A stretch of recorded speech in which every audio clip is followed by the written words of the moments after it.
Hey, hope you're doing good. Thanks for taking time to listen to this video. It's going to be a few minutes. I think this is something pretty important.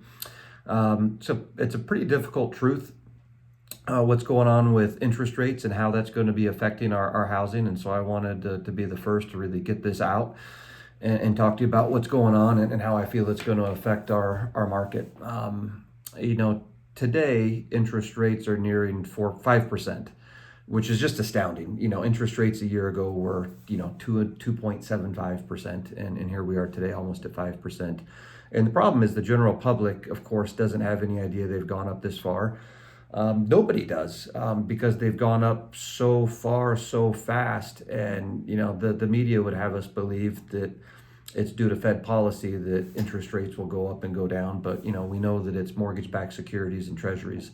And over the last few months, there's been the biggest sell-off in mortgage-backed securities. Plus, we've got the Fed that is tapering their balance sheet, and then treasuries on the other end of that spectrum are being purchased, and both of those have a relationship with interest rates. And here we are, interest rates nearing 5%.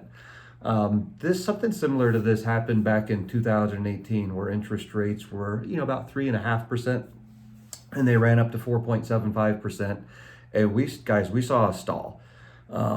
Interest rates, when they move like that, certainly affect affordability, and they just affect the overall posture of the consumer. That what they think is a good interest rate, back then was 3.5% and moved to 4.75, and that of course was bad, and people stopped buying. I think we're going to see a similar stall, especially given house prices, what they've done in the last couple of years, and now interest rates being as high, if not higher, than they've been in quite a long time.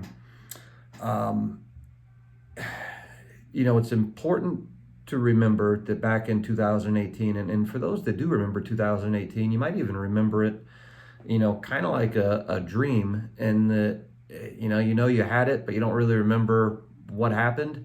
And that's because back in 2018, when it happened back in November, it really only lasted 3 or 4 months, and interest rates started to come down. And when interest rates started to come down, the consumer started recognizing that, hey, interest rates are 4.25. That's a good interest rate. Interest rates are 4. That's a great interest rate. Oh wow, interest rates are 3.5%.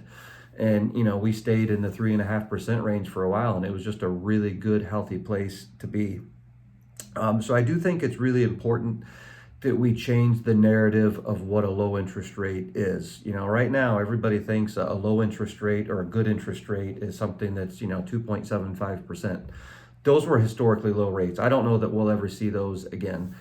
So by interest rates going up to 5%, it's tough. We're all going to be taking our medicine, but as rates come down off of this mark, I think it's going to give good perspective to the consumer, and I think it'll allow our market to normalize.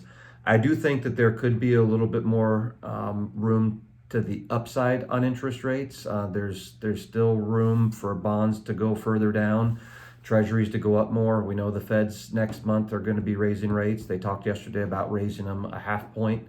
So there are some things that can drastically affect interest rates. One thing that'll be interesting to see how it plays out is supply and demand. To my knowledge, I don't know that we've ever had a shorter supply of homes for an extended period of time with as high of a demand. So how that plays out will be interesting. One would argue that that's the most powerful economic fundamental, and that in the wake of higher interest rates. We'll see how that plays out. So here's what we know. We've got high demand because more and more people are moving to Arizona. This has happened since the 80s, and I don't think that's going to change. We've also got a growing population. Statistically, I think they say at 33 that a person is more apt to buy a house statistically, and millennials are turning, more of them are turning 33 this year, and then next year, and then the following year, and then it sort of levels off for the next few years. And so, our demand is going to continue. And so we kind of asked the question, where do we go from here? And from here, it's just what we've always done. We stay the course, stay productive, make sure we're marketing to our databases. I'm more talking to myself, but I guess it's probably good advice for all of us.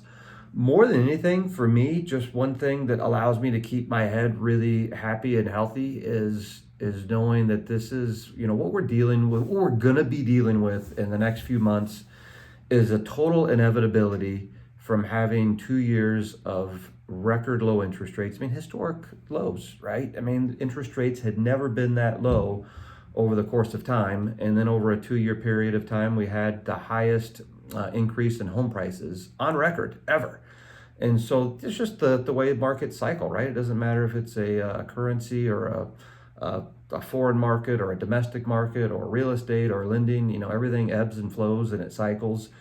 And here we are in the cycle of high interest rates. Where I draw a lot of peace is, through 2008, what we recognized as a nation and as a world, that housing is by far the biggest domino. And when housing falls, everything falls. It took our US economy, it took our global economy. And so in 2018, whenever interest rates went up and housing started to stall, the Fed scrambled pretty quick, and they got into their bag of tricks, and they were able to start buying some mortgage-backed securities, and they eased interest rates, and it didn't take long. I mean, it was literally 4 months, and people were buying homes again, and we had a more stable market.